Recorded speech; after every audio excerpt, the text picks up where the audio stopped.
Salam.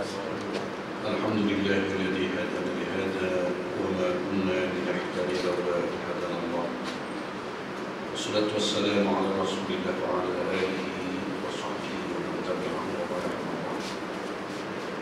Subhanaka la 'ilma lana illa ma 'allamtana innaka al-'alimul hakim. Wa la hawla wa la quwwata illa billahil 'aliyyil 'azim. Tuan-tuan dan kuasa pegawai surau Hakim, hadirin hadirat, muslimin muslimat yang dirahmati Allah Subhanahu wa taala sekalian. Kita sampai di surat 100 dan kita masih membicarakan berkenaan dengan beberapa siri peperangan yang dikatakan Ghazwah. Ghazwah ni biasanya berlaku bila Rasulullah SAW ni dia menyertai peperangan tersebut. Itu disebut sebagai Ghazwah. Pada lazimnya begitu. Dan kalau Rasulullah SAW tidak ikut, itu dinamakan Sariyah. Ya?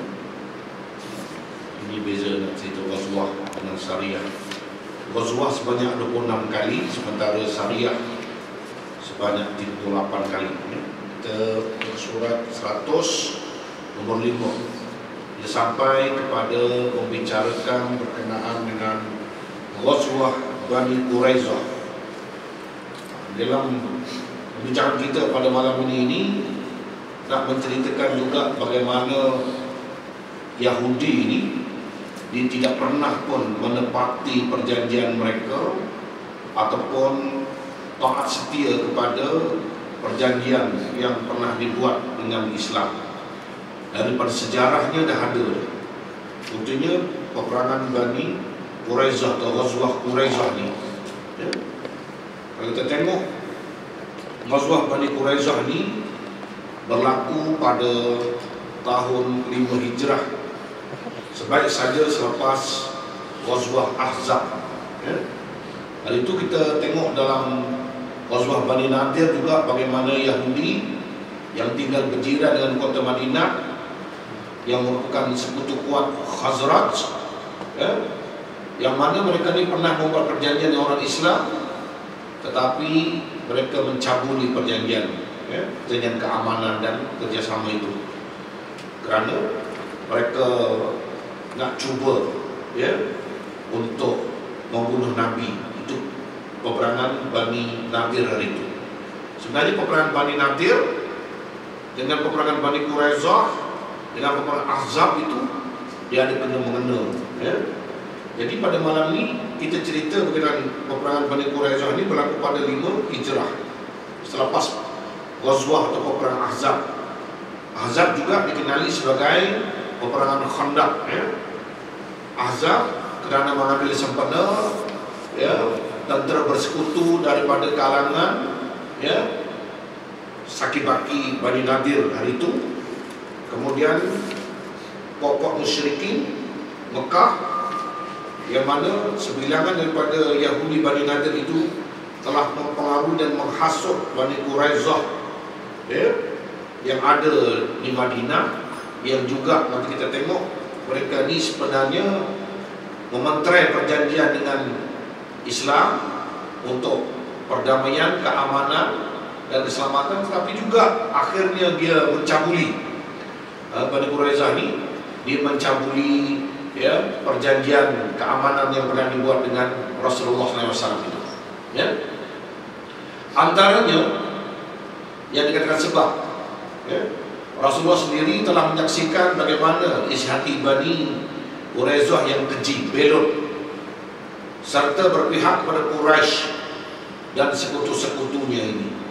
Ini kerana dia telah termakan hasut oleh sebahagian Saki-baki Bani Nadir dulu yang dihalau oleh Rasulullah, kan. Mula dia nak bunuh Nabi. Jadi dia beritahu mereka ni Bani Nadir tu nak bunuh Nabi. Nabi kepung halau mereka keluar. Bila dalam perjalanan ramai yang mati, tapi ada Saki-baki yang hidup. Itulah dendam kesumatnya, ya. Mereka ini maknanya dalam peperangan Ahzab nomor 4, ya, itu mereka ni telah menghasut Bani Quraisyah yang ada di Madinah dan juga menghasut ya kafir Quraisy memang memusuhi Islam di Mekah ya. Jadi hasilnya mereka ni terpengaruh dan bersekongkol, bersekutu dengan geng Ahzab, bersekutu ya, memerangi Islam ya. Jadi lepas perang Ahzab itu saja, walaupun Islam telah menang dalam peperangan Ahzab itu, bila Allah Ta'ala datangkan tentera-tentera daripada langit yang tidak diketahui, dan juga kebetulan umat Islam telah gali parit, jadi tentera berkuda mereka tak berjaya mudah-mudah untuk melompat parit itu, menyeberangi parit yang besar ya. Ada sebagian parit itu sempit, apabila kuda melompat saja, tentera Islam dah sambut dengan pedang kat sana. Nampak? Dan pada malam itulah yang Allah Ta'ala datangkan apa? Datangkan ya kekuasaannya yang dikatakan ya puting beliung dan sebagainya itu telah menyebabkan umat Islam itu menang, dan pokok kafir tak tinggal seko pun. Ya, mereka ini cabut kerana kesejukan dan sebagainya. Lebih kurang sama lah ya, macam peristiwa apa ni kalau tuan-tuan baca tafsir surah Al-Fil, bagaimana Allah Ta'ala datangkan Tayron Ababil tarmihim bihijaratin min sijil faja'alahum ka'asfin ma'kul. Cerita ini dalam tafsir fi Zilal Quran disebut, dan tafsir Ibnu Katsir pun disebut. Ada yang sebagian menyatakan memang betul-betul burung tu datangkan batu daripada neraka, campak pada tentera-tentera bergajah Abraha sampai lumat ya, sampai luruh daging-daging mereka, sampai Abraha pun balik ke Yaman, ke Sana'a, mati di sana. Dia tak teruskan peperangan menyerang Kaabah, sebab dia dah bina satu tugu atau satu gereja. Ini alihkan tumpuan masyarakat semenanjung Arab semuanya kalau boleh pergi ke tugu dia tu, ke gereja dia tu. Jadi dia tak mau tengok Mekah tu jadi tumpuan. Tu dengki dia. Jadi bagaimana sebagian ulama telah mentafsirkan yang dengan Tayron ini, bahasa tuyur ataupun toir itu disifatkan sebagai sejenis binatang yang terbang. Lalat juga ada yang mentafsirkan begitu. Lalat itu dia datang membawa penyakit ya, dan pada kaki-kaki lalat itu macam melekat pada kuman-kuman itu yang melekat pada tubuh badan tentera Abraha itu, sehingga menjadi cacar yang terlalu dahsyat. Penyakit cacar, kemudian Allah Ta'ala datang membawa angin, bawa debu-debu. Bayangkan kalau kudis cacar ni satu badan, datang pula debu melekat pada kudis-kudis itu, bertambah gatal itulah, sehingga menjadi dahsyat sangat cacar-cacar itu, sehingga luruh daging-daging tentera-tentera bergajah itu. Yang akhirnya mereka lari, termasuk Abraha. Ada juga sebagian mufassir ya, kata begitu. Jadi ini pun sama. Apa yang dikatakan angin kencang ini yang didatangkan oleh Allah Subhanahu wa Ta'ala untuk melumpuhkan tentera-tentera bersekutu Ahzab itu. Sebagaimana yang disebut oleh Allah Ta'ala, ya alladzina amanu zkuru ni'matallahi 'alaikum ija'atkum junudun fa arsalna 'alaihim rihan wa junudan lam tarauha itu. Ya. Wahai orang-orang yang beriman, kenangkanlah nikmat Allah Ta'ala yang dilimpahkannya kepada kamu. Semasa kamu didatangi tentera Al-Ahzab, lalu kami hantarkan kepada mereka angin ribut yang kencang serta angkatan tentera daripada malaikat yang kamu tak nampak ya. Dan ingatlah Allah Ta'ala sentiasa melihat apa yang kamu lakukan. Ini bukti ya. Dan Quran dinakal cerita ini sehingga akhirnya tentera bersekutu Ahzab itu lari lintang pukang ya. Adapun yang dinamakan sebagai Khandaq, kerana para sahabat dan Rasulullah SAW sendiri telah menggali parit yang sekira-kira kuda tak lepas. Itu yang ada dua nama, peperangan Ahzab atau peperangan Khandaq itu. Jadi cerita Quraizah, Bani Quraizah ini dia kena mengena dengan peristiwa Ahzab dan kena mengena juga dengan peristiwa Bani Nadir hari itu. Jadi Bani Quraizah, Bani Quraizah ni, oleh kerana dia Yahudi ya, dulu kini selamanya PL dia serupa tuan-tuan, kompas sekalian. Mereka tak pernah pun nak menepati janji. Jadi sebab itu diistilahkan sebagai keji, belot, serta berpihak kepada Quraisy dan sekutu-sekutunya itu Ahzab lah. Pada suasana itu sangat-sangat genting pertempuran Ahzab, mereka mengisytiharkan pembatalan perjanjian dengan baginda Rasulullah SAW. Jahat ini.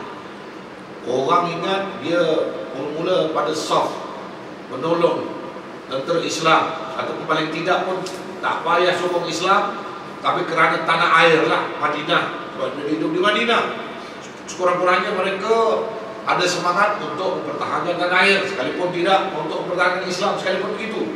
Tapi tidak, rupa-rupanya mereka ni belot, ya, tiba-tiba dalam suasana sengit bertempur itu, mereka isytiharkan pembatalan perjanjian dengan baginda dan berniat pula untuk melakukan jenayah berat yang boleh melenyapkan semua orang Islam.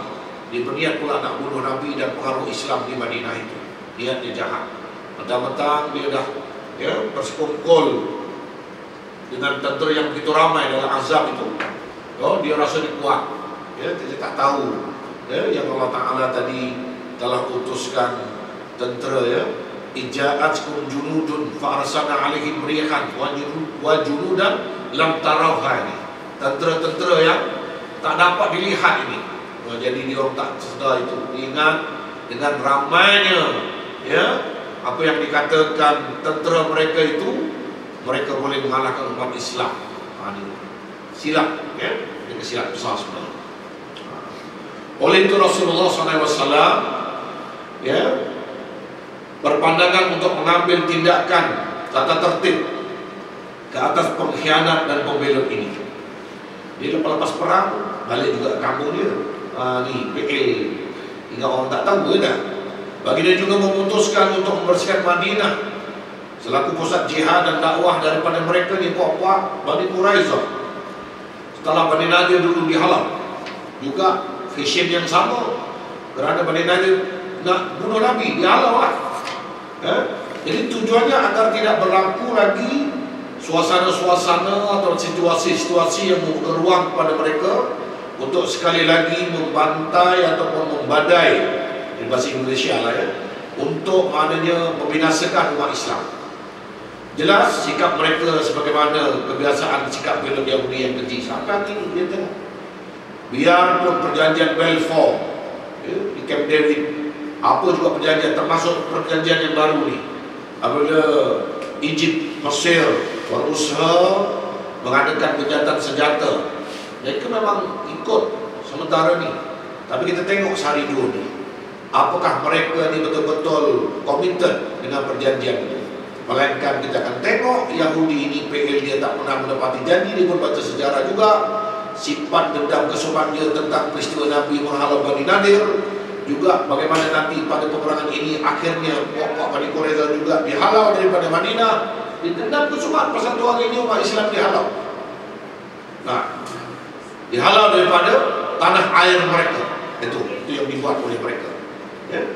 Al-Bukhari meriwayatkan daripada Aisyah radhiyallahu anha bahawa Rasulullah SAW pulang daripada Ghazwah Khandaq atau Ghazwah Ahzab, sama lah tu Baginda telah meletakkan senjata dan kemudian mandi. Tatkala itu Jibril datang menemui baginda dalam keadaan kepalanya ditutupi debu-debu lah. Perang sudah tentu tak ada lah. Maka angin timur yang kuat itu pun sebenarnya terbias juga, tapi tentera Islam tidaklah sampai peringkat huru hara sebagaimana barisan tentera Azab atau Khandaq itu. Seraya berkata, Jibril berkata kepada Rasulullah, kamu telah meletakkan senjata? Demi Allah, aku belum meletakkannya. Baginda bertanya, di mana? Jibril berkata, di sana. Saya menunjuk kepada Bani Quraizah. Aisyah berkata, maka Rasulullah SAW keluar memerangi mereka. Jadi sebenarnya di antara yang membimbing dan memberitahu tentang pengkhianatan, sama juga dalam peperangan hari itu. Kita tengok apabila ada seorang yang mengutus surat, sebelum daripada itu kita tengok ada satu peperangan. Jadi tahun ke-6, tahun 7, tahun ke-8 itu. Dalam masa tahun 7 dan ke-8 itu nanti kita ada cerita dengan Ghazwah Hudaybiyah dan Al-Fath. Di situ nanti bagaimana Jibril juga menunjuk kepada Rasulullah, bagaimana ada seorang yang telah mengutus surat tentang kehadiran dari perang Al-Fath 8 Hijrah. 20 Ramadan 8 Hijrah, Rasulullah buat senyap-senyap bawa pada tentera pergi ke Mekah. Tapi ada orang yang dengki, bukan dengki lah, dia kebetulan orang ni memang ahli Badar, jadi dimaafkan oleh Rasulullah. Dia utus surat kerana demi keselamatan keluarga. Jibril juga beritahu, ya, macam ni juga diberitahu oleh Jibril tentang ada sakit baki pembela ni yang perlu dibereskan. Ni itulah akhirnya Nabi tidak letak senjata tu, tidak, ya. Jibril berkata di sana tu ada yang perlu dibereskan. Rasulullah SAW mengarahkan seorang sahabat menyeru orang ramai supaya tidak seorang pun daripada mereka bersembahyang asar melainkan di perkampungan Bani Quraisyah. Kamu semua pergi kampung Bani Quraisyah ramai-ramai, ya. Kemudian baginda keluar bersama mereka. Pagi-pagi baginda telah dibawa oleh Ali radhiyallahu anhu. Orang Islam 3.000 orang, kuda 36 ekor. Apabila Ali menghampiri kubu Bani Quraisyah, dia telah mendengar ucapan yang buruk tentang Rasulullah SAW dan isteri-isteri baginda. Sama lah macam orang Yahudi yang ini. Orang Yahudi yang ini, dia memburuk-burukkan Nabi, diburukkan isteri-isteri baginda, dia Nabi melanggar, pelacur lah, itulah, inilah, macam-macam, dia menghina Rasulullah. Sama dulu pun selupa mulut buat Bani Quraisyah ni menghina Nabi dan menghina isteri-isteri Nabi. Dia telah memberitahu perkara yang tersebut kepada Rasulullah SAW dan meminta baginda agar tidak menghampiri Bani Quraisyah yang keji itu. Baginda menjawab, apabila mereka melihat baginda, mereka tidak akan memperkata sesuatu yang buruk. Ini kerana baginda tahu sikap kepura-puraan dan mengampunya mereka. Di belakang Nabi dikata macam-macam dengan para sahabat. Nabi datang, wah, dia buat muka-muka baiklah. Oleh kerana mereka duduk di bawah jajahan takluk Madinah, kampung mereka ni, jadi buat olok-olok baik dengan baginda supaya keselamatan mereka terjamin. Itu sebenarnya, ya. Jadi mereka pura-pura lah, perangai Yahudi, talam dulu muka, ya. Tak pernah pun tengok macam cerita apa ni baru ni, yang dia tembak orang Islam di Gaza, anak-anak, wanita dibunuh, orang tua dibunuh, ya, sekolah dibom, hospital dibom. Oh, boleh pula. Tetapi berlaku keganasan di satu sekolah di Amerika, ya, pemimpin Yahudi laknatullah Israel tiba-tiba melahirkan belas kesan, buat statement. Dia terkilan dan duka cita dengan kejadian yang berlaku di sebuah sekolah di Amerika, kerana keganasan ini sepatutnya tidak berlaku. Tengok tangan dulu ni, perangai dia dekat mana-mana sama, ya. Ni Yahudi. Baginda Nabi SAW menjawab, bila mereka melihat baginda, mereka tidak akan memperkata sesuatu yang buruk pada baginda, ya. Jadi Rasulullah tahu kepura-puraan mereka. Orang Islam telah mengepung mereka selama 25 malam, bukan sedikit waktu, tuan-tuan perempuannya. 25 malam ini hampir sebulan juga lah, ya. Telah mereka tersempit dengan keadaan itu, mereka tunduk kepada hukuman Rasulullah SAW. Mereka telah dihakimi oleh Sa'ad bin Mu'az, penghulu kaum Aus. Bani Quraisyah merupakan sekutu kepada kaum Aus, ya. Kalau Bani Nadir, dia sekutu kepada Khazraj. Saat ini oleh kerana dia penghulu kaum Aus, kebetulan Bani Quraisyah asalnya ini sekutu kepada Aus, dialah suruh jadi apa, hakim. Saat telah menghukum pejuang-pejuang mereka dibunuh, zulat mereka dijadikan tawanan, dan harta-harta mereka dibagi-bagikan. Rasulullah SAW melaksanakan hukuman beliau itu. Dengan itu, konspirasi adu domba dan komplot Yahudi di Madinah dan sekitarnya, kata Rasulullah SAW, dan dakwahnya telah dapat dihapuskan. Tetapi sebenarnya mereka ini dendam sampai ke hari ini. Cucu cicit keturunan mereka yang ada, dibaca sejarah, tuan-tuan, bukan tak baca. Oleh kerana dia baca sejarah ini, dia dendam hari ini, dia jajah negara umat Islam di Palestin, dia halal umat Islam dibunuh dan sebagainya. Itu. Jadi dalam peperangan ini turun ayat Al-Quranul Karim yang menjelaskan pembelitan Yahudi, pelanggaran mereka terhadap perjanjian, dan sikap mereka yang tidak pernah menolong orang Islam dalam peperangan Ahzab pagi itu. Allah Ta'ala berfirman, wa idh qalat ta'ifatu minhum ya ahla Yathrib la muqama lakum farji'u wa yasta'zinu fariqun minhum an-nabiyya yaquluna inna buyutana awratun wa ma hiya bi'awrah in yuriduna illa firara walau dukhilat 'alaihim min aqtariha thumma su'ilul fitnah la atawha wa ma talabbatu biha illa yasira walaqad kanu 'ahadullaha min qabl la yuwalluna al-adbar wa kana 'ahdullahi mas'ula qul la yanfa'akumul firar in farartum minal maut awil qatli wa idzal la tumatta'una illa qalila. Maksudnya apa tuan-tuan? Ada maksud dekat kitab tuan-tuan. Dan juga masa itu ialah masa segolongan di antara mereka berkata, wahai penduduk Yathrib, maknanya penduduk Madinah lah, tempat ini bukan tempat bagi kamu untuk berjuang di sini. Oleh itu baliklah. Dan sebagian dari mereka pula meminta izin kepada Nabi hendak balik, sambil berkata, sesungguhnya rumah-rumah kami memerlukan perlindungan. Padahal ia tidak memerlukan perlindungan pun. Mereka hanya bertujuan hendak melarikan diri dari berjuang menegakkan Islam. Itu dipeliti Helah sebenarnya. Dan kalaulah tempat-tempat kediaman mereka itu diserang oleh musuh dari segala penjurunya, kemudian mereka diajak berpaling tanah tentang Islam, sudah tentu mereka akan melakukannya. Dan mereka tidak bertangguh lagi tentang itu melainkan sebentar saja. Padahal sesungguhnya mereka telah pun mengikat janji dengan Allah sebelum daripada itu. Apabila mereka membuat perjanjian dengan Rasulullah, bermakna dia telah mengikat janji dengan Allah Ta'ala sebenarnya, tapi mereka mengkhianati, ya. Iaitu mereka tidak akan berpaling mundur dari medan perang yang mereka hadiri. Dan ingatlah, janji setia dengan Allah itu akan ditanya kelak tentang penyempurnaannya.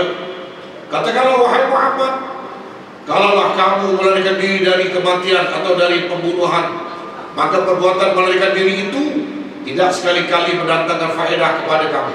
Dan kalaulah kamu pada hari itu terlepas sekalipun, maka kamu tidak juga akan menikmati kesenangan hidup melainkan sedikit masa sahaja. Ya, itu ayatnya yang telah diberitahukan, ayat 13 hingga ayat 16 itu, ya, yang ada dalam apa ni, kita punya kitab itu, ya.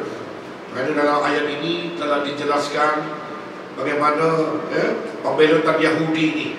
Sebenarnya apabila mereka telah mengikat, mementerai perjanjian dengan Rasulullah, bermakna dia telah mengikat perjanjian Allah Subhanahu Wa Taala lah, ya. Tak boleh belot, ya. Ingat kalau belot tu, wah, dia dapat keuntungan, mempunyai kerugian. Apa nasib mereka? Akhirnya Allah Taala perintahkan Rasulullah memerangi mereka, halau mereka, dihabiskan zuriat keturunan mereka, ya. Kemudian Allah Ta'ala juga berfirman, ya, dalam surah Al-Ahzab yang sama ayat 26 dan 27 itu, wa anzalal ladzina zaharuhum min ahli kitab min sayasihim wa qaza fi qulubihim ar-ru'b fariqan taqtuluna wa ta'siruna fariqa wa awrathakum ardahum diyarahum wa amwalahum wa ardul lam tata'uha wa kana Allahu ala kulli syai'in qadira. Dan dia menurunkan golongan ahlul kitab, ini pokok Yahudi inilah yang membantu tentera musuh itu dari benteng-benteng mereka menyerah diri. Setelah diisikannya hati mereka dengan perasaan gerun, lalu mereka diadili dan dijatuhkan hukuman. Sebagian di antara kamu bunuh dan sebagian lagi kamu tawan. Jadi menjadikan kamu mewarisi tanah-tanah dan rumah-rumah mereka, harta benda mereka, dan juga tanah-tanah negeri-negeri yang lain yang belum kamu menjejaknya. Dan ingatlah, Allah Ta'ala Maha Kuasa atas setiap sesuatu. Tapi Yahudi oleh kerana dia tak beriman dengan Quran, tetapi dia kaji Quran. Dia tengok apabila tanah-tanah mereka, rumah-rumah mereka, harta mereka ditawan, itu yang dikaji oleh Yahudi. Dia tawan balik mana-mana tanah milik umat Islam. Lepas itu dia jajah balik, dia baca sejarah, dia baca Quran. Itu yang dendam kesumatnya. Tetapi berdasarkan kepada fakta yang janggal, fakta yang dayus dangkal. Kerana mereka ini dihalau melakukan jenayah, membunuh, mengkhianati, jadi berhak untuk dihukum. Tetapi hari ini apa jenayah Arab kepada mereka, sehingga tanah mereka dirampas, dibunuh kanak-kanak. Malah dalam bab adab, disiplin peperangan dalam Islam, kanak-kanak atau sebagainya tidak boleh dibunuh.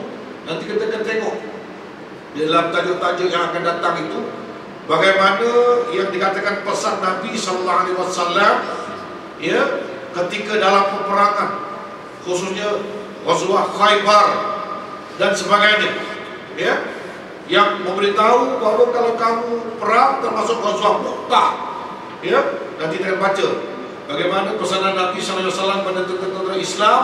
Kamu perang, jangan kamu bunuh kanak-kanak, orang tua, orang tua, hatta dia punya apa ni, ya, pendeta-pendeta yang sedang beribadat di rumah-rumah gereja mereka, tempel mereka juga tak boleh dibunuh.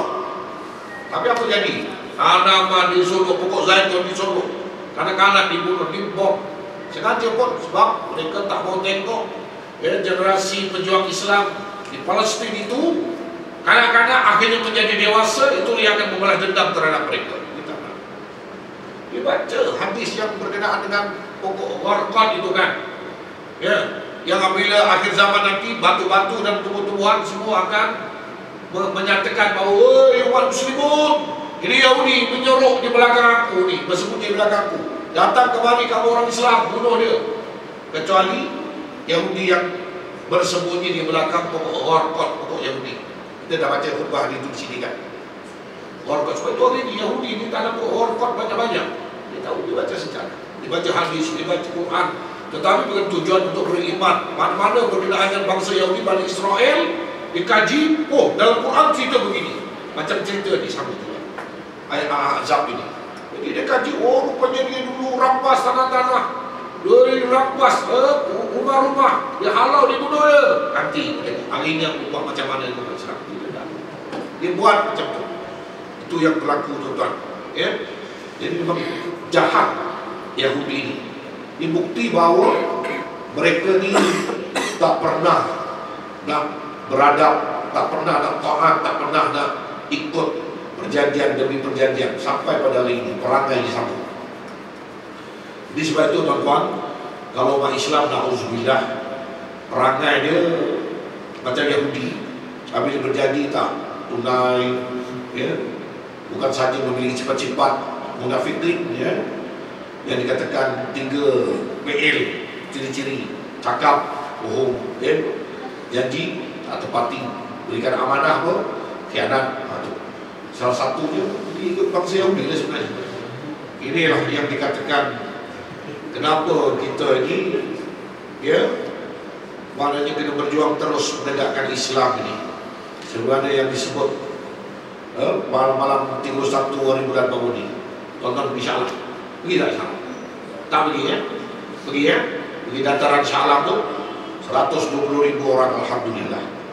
Datang Syekh, ya, Dr. Ali Sabuni, seorang ulama yang mengarang kitab, ya, Tafsir As-Sabuni, ya. Dia dari Syria, pejuang Islam, mujahid, mengarang kitab, ulama hebat. Gurunya Aziz pun habis jumpa dia cium tangan. Kalau kita nampak gurunya Aziz dah tuan guru, tapi jumpa Dr. Syekh Ali As-Sabuni, tok guru cium tangan tu. Syekh ni, Masya Allah, alim dia, umur dah 85 tahun, 87 tahun begitu. Tapi jalan di papa. Tapi ketika berpidato, suara macam orang 30 tahun tuan. Saya kata, ya Allah, suara dia Masya Allah hebat.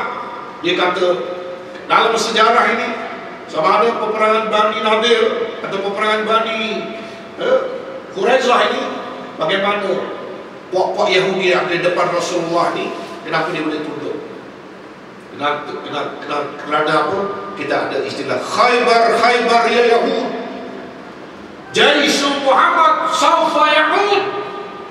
Ya, kita beritahu kepada Yahudi, Khaybar, Khaybar ya Yahud, ya, bahawa kita ini menyahut, ya, cabaran mereka. Bila kita Khaybar, ya, maknanya apabila kita memberitahu kepada bapak Yahudi ini, Islam dia tak pernah gerun, tak pernah takut, ya, pada kamu, ya, dia akhirnya tunduk, dia jadi penakut, dia gerun, dia selut kepada tentera Islam. Jaisul Muhammad maknanya tentera Muhammad ini menyahut cabaran-cabaran mereka ni, ataupun, ya, apa yang dikatakan statement ke ataupun mereka cabar Islam ke, umat Islam tak pernah takut, tak pernah gerun pun kepada Yahudi ini. Jaish Muhammad, tentera Muhammad ini Saufair akan menyahut, ya, menepati janji untuk memerangi Yahudi ini. Jadi apabila kita berkata begitu, puak-puak Yahudi ini jadi kecut perut, ya, terus supaya dia boleh tunduk dan akhirnya menyerah. Walaupun dalam peperangan apa hari itu Bani Nadir, kalau kita tengok di sana, ya, tuan-tuan boleh tengok sama-sama lah. Dalam kitab ini pun ada. Dalam peperangan Bani Nadir hari itu, tentera Islam tak banyak mana. Mereka memberi tempoh 10 hari, ya. Tapi akhirnya mereka menyerah diri, ya. Menyerah diri. Jadi itulah yang dikatakan kehebatan Islam ini. Ini bukan, kalau dalam peperangan, bukan jumlah yang ramai itu mesti boleh mengalahkan jumlah yang sedikit. Tetapi kalau tentera Islam yang beriman, sedikit itulah yang boleh mengalahkan tentera yang ramai. Kamin qalilatin fi'atan katsiratan biiznillah, ya. Kamin qalilatin, ya, berapa banyak jumlah yang sedikit, fi'atan katsiratan, dapat mengalahkan jumlah yang ramai biiznillah. Wallahu ma'as sabirin. Dengan izin Allah dan Allah Ta'ala itu beserta dengan orang-orang yang sabar, beriman, yakin. Itu yang tentera Badar 313 boleh mengalahkan 1000 orang. Hebat. Dan begitu juga kalau tuan-tuan baca sejarah, ya, yang dikatakan orang muda, ya, 22 tahun, 21 tahun memimpin. Siapa dia? Muhammad Al-Fatih. Kan macam mana keajaibannya ada dalam siapa di dari cerita tu. Apabila puak-puak kafir ni dia menghalang laut itu dirantai dan periuk api dan sebagainya, jadi kapal tentera Islam tak boleh nak merentas macam nak melawan Konstantinopel tu. Muhammad Al-Fatih ni boleh mana kerahkan tentera dia, kalau dipikir macam gila, tetapi suruh pikul kapal ramai-ramai, panjat bukit, merentasi bukit supaya sampai kepada lautan sebelah sana. Nah, dipikir macam gila kan? Sampai ada yang terkorban dengan gilis. Kapal berat. Cerita apa tu dalam filem Melayu apa cerita apa? Ada cerita yang ada cerita Melayu tu yang orang digilis di kapal kan? Lancang kuning. Lancang kuning, tuan-tuan lupa. Lancang kuning, ya kan? Bila lancang kuning tu, itulah lebih kurang. Ada yang tergilis, ada kakinya tergilis, putus, hancur. Teruskan. Tengok tentera Muhammad Al-Fatih ni. Jadi itulah, ya, yang berlaku pada tentera Islam ni. Sedikit, tetapi imannya tinggi, motivasinya tinggi. Mereka diberi semarak oleh Rasulullah SAW. Wala tahinu wala tahzanu, oleh Allah Ta'ala. Bacakan ayat ini. Wala tahinu wala tahzanu wa antumul a'launa in kuntum mu'minin. Ya, jangan kamu berperasaan, ya, lemah dan berkecita, ya, sedangkan kamu ni orang paling hebat. A'laun, syarat satu, in kuntum mu'minin, kan? Yang menjadikan kita hebat itu beriman kita kepada Allah Subhanahu wa Ta'ala itu. Ya, itu hebat. Sebab itu mereka walaupun sedikit, mereka yakin, mereka berjuang untuk menegakkan Islam, ya, beriman kepada Allah, takwanya tinggi. Itu yang dikatakan dalam apa ayat tadi itu, ya, telah diberitahu kepada kita Allah Ta'ala akan sentiasa hantarkan tentera-tentera yang kamu tak dapat lihat, ya. Wa juludan lam tarauha itu fa arsalna 'alaihim rihan wa juludan lam tarauha. Allah Ta'ala akan kirim angin ribut kencang dan juga, ya, tentera-tentera yang kamu tak dapat lihat. Malaikat sampai ke peristiwa peperangan umat Islam di Afghanistan, ada buku-buku yang ditulis sampai pada hari ini, supaya kita baca buku-buku tersebut. Dari mana 4 orang pernah berlaku, 4 orang tu dikepung oleh tentera Rusia. Tiba-tiba mereka yakin, mereka takbir, tiba-tiba orang yang ada di depan mereka yang menonton itu semuanya angkat tangan. Ini jadi pelik.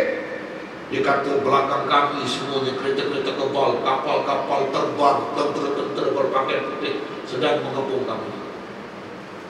Itu cerita orang berjuang Islam, fa'arsalna 'alaihim rihan, ataupun junudan lam tarawha, tentera-tentera yang kamu tak dapat lihat. Malaikat. Itu orang yang berjihad pada jalan Allah tu, dia kena yakinlah kalau kita berjuang pada jalan Allah Ta'ala ni, tentera-tentera akan bersama kita. Kita doakan pejuang-pejuang Islam di Syria, tuan-tuan. Sebagaimana Dr. Ali Sabuni, kita rakyat Malaysia mendoakan pejuang-pejuang Islam yang sedang berhadapan dengan Bashar Hafiz Al-Assad ini. Bashar Hafiz Al-Assad ini anak Hafiz Al-Assad.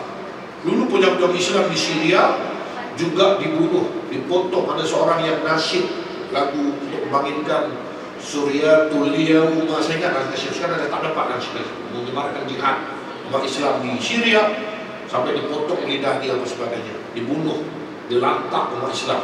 Orang yang menyembelih dia, pemimpin-pemimpin yang mendakwa Islam juga sama macam ini. Ini anak dia, Bashar Hafiz Al-Assad. Asadun itu singa, gelaran singa macam singa yang ganas dia. Jadi doakan. Jadi itu dia bagaimana suasana dia. Dan cuma nak cerita sikit bahawa bezanya kita yang menyambut tahun baru Masihi nak mengelakkan zina, 120,000 kan mudah dah dikumpulkan. 2 padang tu penuh. 2 padang A dan B, ni tengok ya. Padang A dan B tu penuh. Remaja-remaja, pemuda belia 80% yang hadir. Rupanya mereka ni kalau diisi program menyambut tahun baru dengan Islami, mereka akan ikut. Cuma mereka kosong, tiba-tiba yang pengisi adalah lagu, hiburan, pergaulan bebas. Jadi mereka ikut saja. Sebab itu rakyat ikut pemerintah biasanya. Ini beza ni. Apabila kita buat yang Islami, alhamdulillah, rupanya family pun datang, anak-anak datang, semua datang sama keluarga. Kita buat program begitu besar, sembahyang berjamaah tengah padang. Indahnya sembahyang Isyak, siapa yang ada tika pinjamkan. Saya sendiri sembahyang di atas tika online beri pinjam. Sejadah, surah khabar, jadi lapik sembahyang.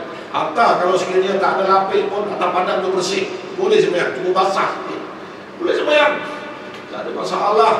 Untuk siap-siap lah ada. Saya maghrib di negeri, kita Isyak di tengah padang. Jadi itulah, kita tengok siapa yang bawa, siapa yang pimpin lah sebenarnya. Kalau dipimpin ke arah kebaikan, insya-Allah dia akan jadi baik. Tapi kalau sebaliknya lah, itu yang kita tak begitu. Jadi itu pesan Dr. Syekh Dr. Ali Sabuni yang menyatakan bahawa kenapa apabila kita baca Khaybar ya Yahud, Jaish Muhammad Sawfa Ya'ud ini, dulu dalam sejarah ini kenapa tiba-tiba bapak kafir Quraisy, dia berkata Quraisy, bapak Yahudi anakullah ni, dia menjerah. Sebab kalimah itu adalah kalimah-kalimah yang mengerunkan mereka. Itu cerita dengan peperangan Bani Quraisyah. Kemudian kita tengok tuan-tuan, dalam seterusnya, siri yang seterusnya, iaitu kita bincang berkenaan dengan peperangan Hudaybiyah ni, Ghazwah Hudaybiyah. Ini pun menarik. Ghazwah Hudaybiyah ni, di antara latar belakang peristiwanya ini berlaku pada bulan Zulqa'dah tahun 6 Hijrah. Antara latar belakang peristiwa ini, Rasulullah SAW telah bermimpi bahawa baginda memasuki Baitul Haram bersama para sahabatnya dalam keadaan aman dan bercukur kepala atau memotong rambut. Itu dinamakan apa ibadah itu, teman? Yang pernah pergi haji? Tahallul.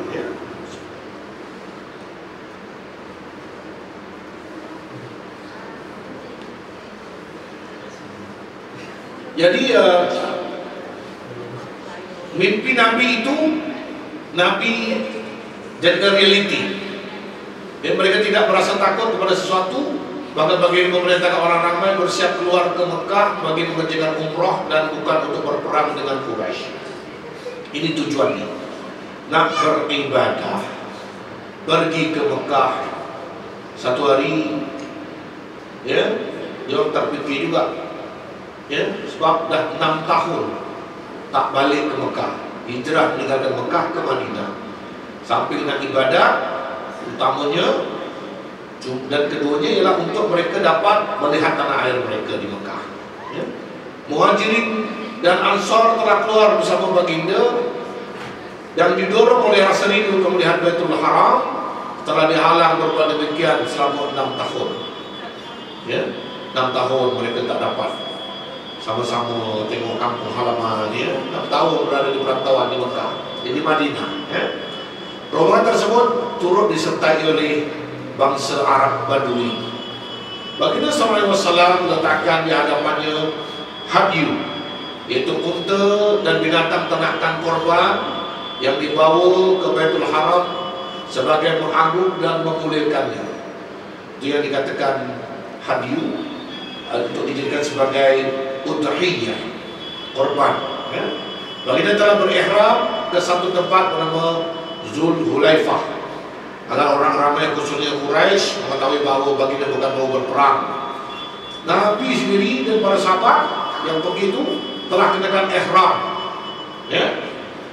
Jadi orang pakai ihram ni, pakai kain yang lili itu bukan jadi passion nak perang. Passion perang dia orang macam itu. Tapi bapak kapal Quraisy ini tidak percaya. Ya. Sekitar berapa ramai 1.500 orang saja. Mereka tidak keluar membawa senjata kecuali senjata bagi para pengembara pada zaman tersebut, pedang yang bersama. Baginda berjalan sehinggalah sampai di Usfan. Seorang lelaki datang dan memberitahu baginda, Quraisy telah mendengar kedatanganmu. Dia tahu kamu datang ke Mekah.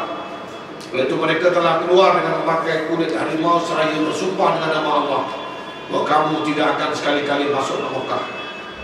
Ya, tengok, bapak kafir Quraisy ini dia bersumpah pula. Ya, maknanya jangan sekali-kali Muhammad dapat menjejak kaki ke Mekah. Itu maksudnya begitu. Akhirnya baginda tahu, baginda bersabda, hai kasihannya Quraisy, mereka mabuk perang. Apa yang akan menimpa mereka jika mereka membiarkan aku berurusan dengan orang-orang Arab? Sekiranya bangsa Arab mencerdakan aku, itulah yang mereka mahukan.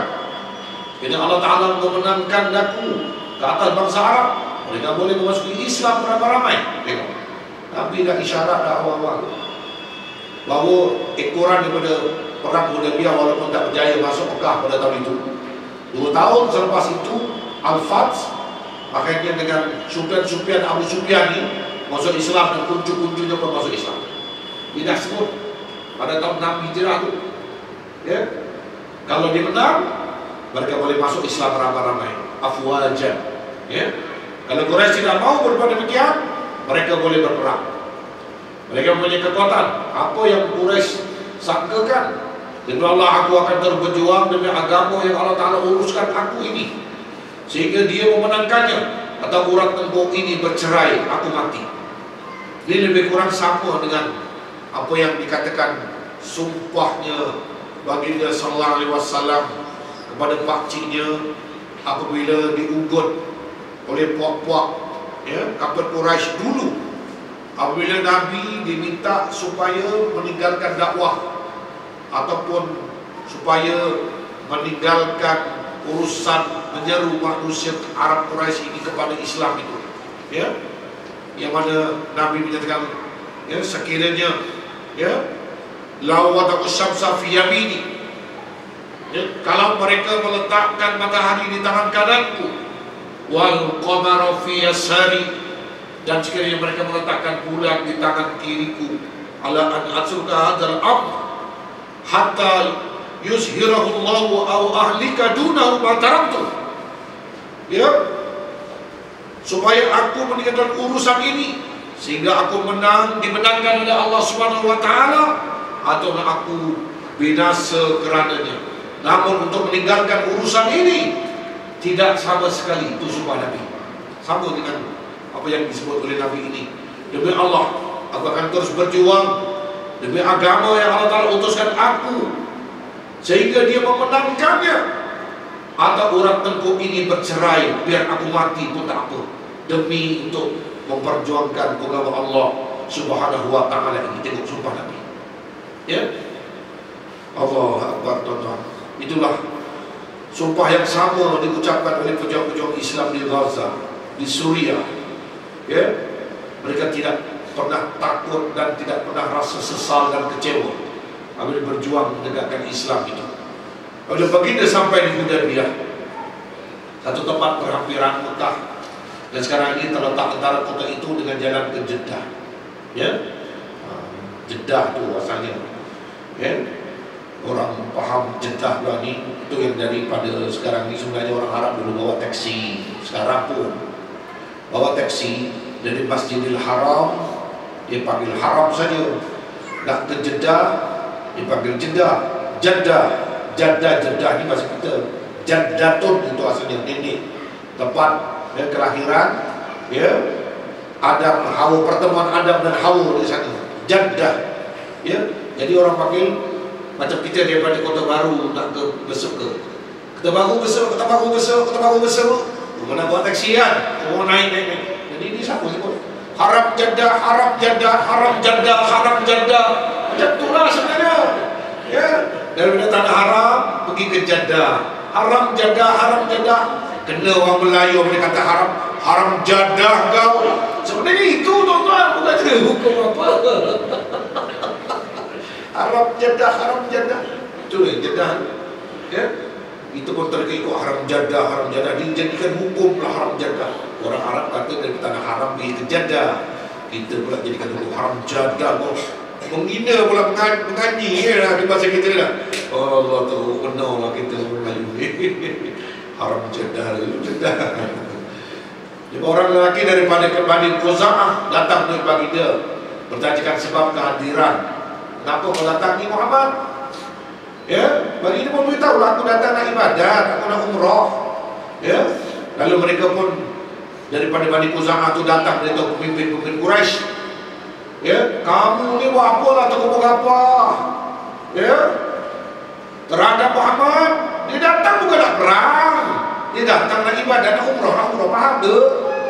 Apa barang kamu sibuk dengan pakaian harimau tu semua tadi? Bukan harimau Melayu ni, harimau dulu ni. Ya, maka datang hanya untuk mencari betul. Kau ni datang pula action, pula nak perang apa ni? Jadi, tapi bapak kapten Quraisy ni, dia tak percaya. Ya, kemudian Quraisy mengantar Urwah bin Mas'ud Al-Thaqafi untuk berunding dengan Nabi tentang perkara tersebut. Ya, selepas perbincangan dan selepas berlaku beberapa peristiwa antara Urwah dengan sebagian sahabat, dia pulang ke Quraisy lalu menceritakan apa yang dilihat. Dia menceritakan bahawa kecintaan para sahabat kepada Nabi, taat mereka kepada Nabi, hormat mereka kepada Nabi. Kamu jangan bimbang, mereka tak nak perang, mereka itu hormat kepada Rasulullah dan cenderung untuk melakukan perdamaian, bukan nak perang. Tapi itulah maknanya pokok kafir Quraisy tak percaya. Akhirnya Nabi pun mengutuslah, ya, apa yang dikatakan Utsman bin Affan melalui penduduk Mekah untuk menegaskan kepada mereka tujuan kedatangan baginda. Ya, terlewat balik pula.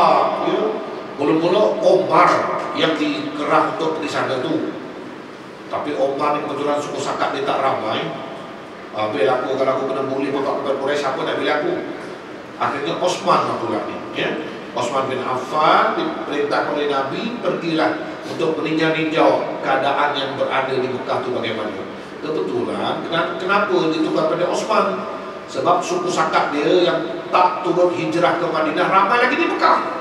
Orang Arab ni boleh tuan-tuan, dia apabila suku sakat dia kekeluargaan, hubungan kekeluargaan tu lah, dia ada kepentingan dia untuk mana menjaga atau mengawal keselamatan sekurang kurang macam tu. Macam, ya, Abu Talib lah, ya. Abu Talib dengan apa ni, dengan Nabi kita, pakcik dia apa semua tu, walaupun dia tak Islam, tapi dia sudut kedudukan angin, kekuasaan itulah yang juga orang kafir Quraisy segan untuk menyerang Nabi. Dan pasal tu apabila dia nak apa kepada Nabi, minta pamannya tu, pakcik dia tu supaya menasihati Nabi.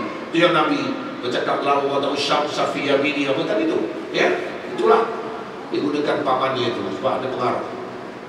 Jadi ini pentingnya suku sakat. Akhirnya Utsman lah yang masuk. Oleh kerana lama 6 tahun tak balik, ya, jumpa pak sepupu, pak ponakan, anak saudara, nenek, pakcik, apa semua tu, jadi lewatlah balik pergi ke kamp Rasulullah. Diberitakanlah pula Osman ni dah kena bunuh.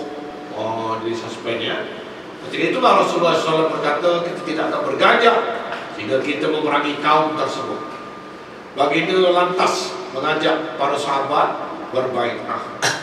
Dan di bawah satu pokok yang bernama pokok tol, pokok akasia sebenarnya, pokok tol tu ya. Dulu pun ada akasia ni ya.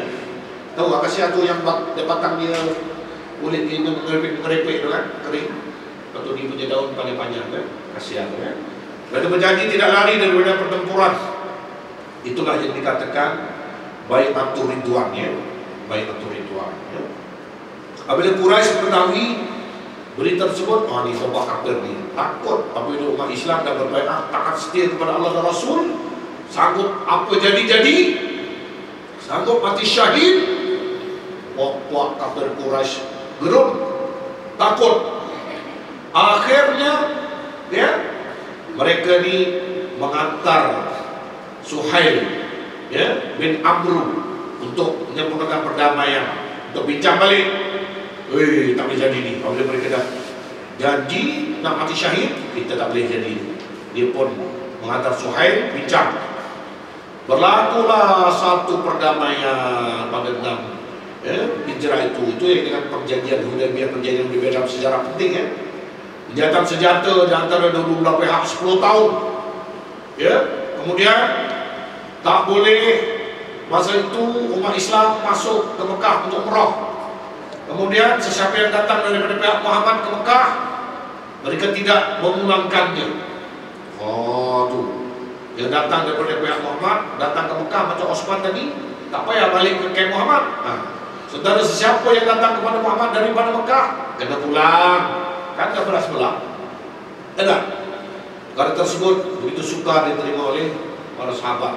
Ini tak jadi. Ini tidak adil, kata dia. Ya. Dia kata ini tak adil. Ya. Mereka berbahas-bahas dengan Nabi. Akhirnya Nabi SAW ya menjelaskan. Ada yang buat menentang Umar di antaranya. Aku adalah hamba Allah. Dia tidak akan mempersia-siakan aku. Kemudian Rasul memerintahkan para sahabat melakukan tahallul, langkah keluar daripada ikatan ihram. Sebab dia pakai ihram, nak leraikan itu kena tahallul. Itu yang dikatakan kena gunting rambut, cukur rambut ya, tahallul. Jadi mereka tak jadi masuk nak buat ihram, nak umrah, tak jadi. Mereka balik ke Madinah ya. Tetapi di tengah jalan para sahabat memanglah tak sedar hati, rasa bahawa mereka ini dianiaya oleh pihak kafir Quraisy ya. Tetapi Nabi dia tahu benda yang akan datang. Sebab dia dah bermimpi dia akan masuk ke Mekah tu secara aman. Dia bermimpi. Itu baru mukadimah tahun 6 Hijrah. Ya. Jadi baliklah ke Madinah. Ya. Namun Rasulullah SAW ini dia berpandangan jauh. Dia tahu benda ini ada makna yang besar lagi. Ya. Sehingga lantaran pulangan faedah yang besar itu, Allah Ta'ala telah menamakan perang ini sebagai kemenangan yang nyata pada waktu akan datang ini. Turunlah ayat ini tuan-tuan. Sampai di Madinah turun ayat ini. Inna fatahna laka fatham mubina liyaghfira laka Allahu ma taqaddama min dhanbik wa ma ta'akhkhara wa yutimma ni'matahu 'alaika wa yahdiyaka siratan mustaqima wa yansuraka Allahu nasran 'aziza. Sesungguhnya kami telah membuka bagi perjuangan kamu wahai Muhammad satu jalan kemenangan yang nyata lagi jelas. Kemenangan yang dengan sebabnya Allah Ta'ala mengampunkan salah dan silapmu yang telah lalu dan yang juga yang kemudian, dan menyempurnakan nikmatnya kepadamu serta menambahkanmu hidayah ke jalan yang lurus dalam mengembangkan Islam dan melaksanakan hukum-hukumnya. Dan dengan sebabnya Allah Ta'ala memberikan kepada kamu pertolongan untuk mencapai kejayaan dengan sepenuh-penuh dan sehandal-handal pertolongan yang tidak akan dibandingkan dengan yang lain ya. Itulah maknanya ya. Dalam peristiwa itu akhirnya ya, Nabi akan dapat masuk, dia akan mengenal. Tapi kita akan sambunglah pula ya dalam peristiwa-peristiwa yang akan datang ini. Berhentilah sekarang jalan itu sampai ayat innal ladzina yubayyi'unaka innama yubayyi'una Allah yadullahi fawqa aydihim ya. Sampai surah Al-Fat ayat 1 hingga ayat yang ketiga itu insyaallah kita akan sambung berkenaan dengan siri peperangan Hudaybiyah dan ada hubungan kait dengan Al-Fath, dengan pembukaan kota Mekah ini. Ini dia sangat, ini mukadimahnya. Jadi mudah-mudahan nanti kita akan sambung balik dan kita akan ulas sedikit lagi ya, berkenaan dengan peristiwa Hudaybiyah. Ya. Wallahu a'lam. Ya, insyaallah kita akan sama-sama ikuti dalam pengajian yang akan datang. Ya. Wallahu subhanahu wa ta'ala a'lam. Allahumma shalli ala sayyidina Muhammad wa ala ali Muhammad sallallahu alaihi wa ta'ala wa rasulillah ajma'in. Allahumma inna nas'aluka lisanan raqiqan bi dhikrika wa quluban maf'ulan bi syukrik wa badanan tadhinan bi ta'atik. Allahumma inna nas'aluka imanan kamila, nas'aluka qalban khashi'a, nas'aluka ilman nafi'a, nas'aluka yaqinan sadiqan, nas'aluka dinan qayyiman. ربنا افتح بيننا وبين قومنا بالحق وأنت خير الفاتحين.